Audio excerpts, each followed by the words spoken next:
ഒത്തിരി സ്വപ്നങ്ങൾ സീരിയലിന്റെ ഏറ്റവും പുതിയ പ്രൊമോ റിവ്യൂയിലേക്ക് എല്ലാ കൂട്ടുകാർക്കും സ്വാഗതം. അങ്ങനെ വർഷയും വിവേകും തനിച്ചാണ് വയനാട്ടിൽ പോയെന്ന് അറിയുന്ന ശിവനന്ദയാണെങ്കിൽ അഭിരാമിയോടും കൂട്ടുകാരോടും പിണങ്ങി വീട്ടിൽ നിന്ന് ഇറങ്ങി പോകുന്നുണ്ട്.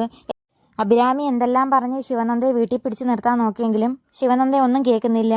താൻ വിവാഹം കഴിക്കാനിരിക്കുന്ന പയ്യന്റെ കൂടെ വർഷയെ തനിച്ച് വയനാട്ടിലേക്ക് പറഞ്ഞയച്ചത് നിങ്ങളെല്ലാവരും കൂടി ചേർന്ന് എന്നെ ചതിക്കാൻ വേണ്ടിയായിരുന്നെന്നും പറഞ്ഞ് ശിവനന്ദ അഭിരാമിയോട് വളരെയധികം ദേഷ്യപ്പെടുന്നുണ്ട്. എന്നിട്ട് സാധനങ്ങളെല്ലാം വാരി വെച്ച് പോവുകയും ചെയ്യുന്നുണ്ട്.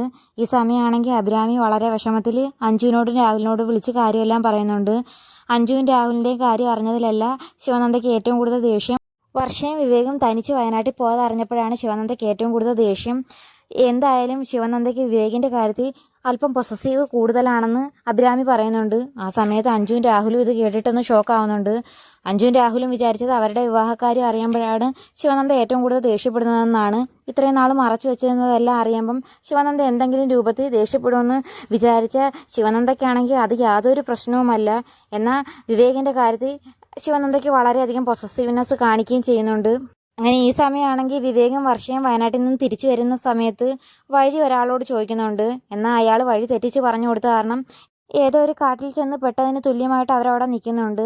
എങ്ങനെ തിരിച്ചു വരുമോയെന്നറിയാതെ വിഷമിച്ചും ടെൻഷൻ അടിച്ച് നിൽക്കുന്ന സമയത്ത് വർഷ പറയുന്നുണ്ട്, എനിക്ക് എന്തായാലും വിവേകിനെ വളരെയധികം വിശ്വാസമാണ്, അതുകൊണ്ട് എനിക്ക് യാതൊരു പേടിയില്ലെന്ന് പറയുന്ന സമയത്ത് വിവേകിനാണെങ്കിൽ വളരെയധികം സന്തോഷമാകുന്നുണ്ട്. വർഷയ്ക്ക് എന്നെ വിശ്വാസമുണ്ടല്ലോ എന്ന് സന്തോഷമാണ് വിവേകിന്. ഈ സമയത്താണെങ്കിൽ ഫ്രണ്ട്സ് എല്ലാം വിളിച്ചു ചോദിക്കുന്നുണ്ട് എപ്പോൾ എത്തുമെന്ന് ചോദിക്കുന്ന സമയത്ത് വർഷയും വിവേകും കാര്യം പറയുന്നുണ്ട്. അങ്ങനെ ഇന്ന് എന്തായാലും അവിടെ തങ്ങേണ്ട അവസ്ഥയാണെന്ന് പറയുന്ന സമയത്ത് വിവേക് പറയുന്നുണ്ട്, യാതൊരു കാരണവശാലും പേടിക്കേണ്ട, വർഷയെ ഞാൻ പൊന്നുപോലെ നോക്കിക്കോളാം എന്ന് പറയുന്ന സമയത്ത് വർഷതോ ഒരാന വരുന്നെന്നും പറഞ്ഞ് വിവേകിനെ പേടിപ്പിക്കുന്നുണ്ട്. പെട്ടെന്ന് വിവേക് ഞെട്ടുന്ന സമയത്ത് വർഷം ചിരിക്കുന്നുണ്ട്. എന്നിട്ട് ചോദിക്കുന്നുണ്ട് എത്രയുള്ള വിവേകിൻ്റെ ധൈര്യം എന്നൊക്കെ ചോദിച്ചുകൊണ്ട് വർഷ കളിയാക്കുകയും ചെയ്യുന്നുണ്ട്. അങ്ങനെ ഈ സമയത്താണെങ്കിൽ പിണങ്ങി പോകുന്ന ശിവനന്ദ രാത്രി തനിച്ച് പോകുന്ന സമയത്താണെങ്കിൽ മുമ്പ് നീന എന്ന് പറയുന്ന ഒരു പെൺകുട്ടിയെ ശിവനന്ദയും കൂട്ടരും രക്ഷപ്പെടുത്തിയിരുന്നു. അങ്ങനെ രക്ഷപ്പെടുത്തുന്നതിൻ്റെ കൂട്ടത്തിൽ നീനയെ തട്ടിക്കൊണ്ടുപോയ ഗുണ്ടകളിൽ ഒരാൾ രക്ഷപ്പെട്ടിരുന്നു. ആ ഗുണ്ട ശിവനന്ദയെ കാണുന്നുണ്ട്. അങ്ങനെ ശിവനന്ദയെ പിടിച്ചുകൊണ്ട് പോകാൻ ഗുണ്ടയും ഒരു കൂട്ടർ ശ്രമിക്കുന്നുണ്ട്. ആരുമില്ലാതെ ശിവനന്ദ എന്ത് ചെയ്യണമെന്നറിയാതെ റോഡിൽ നിൽക്കുന്ന സമയത്താണെങ്കിൽ ഗുണ്ടകൾ ശിവനന്ദയാണെങ്കിൽ തട്ടിക്കൊണ്ടുപോകാൻ ശ്രമിക്കുന്നുണ്ട്.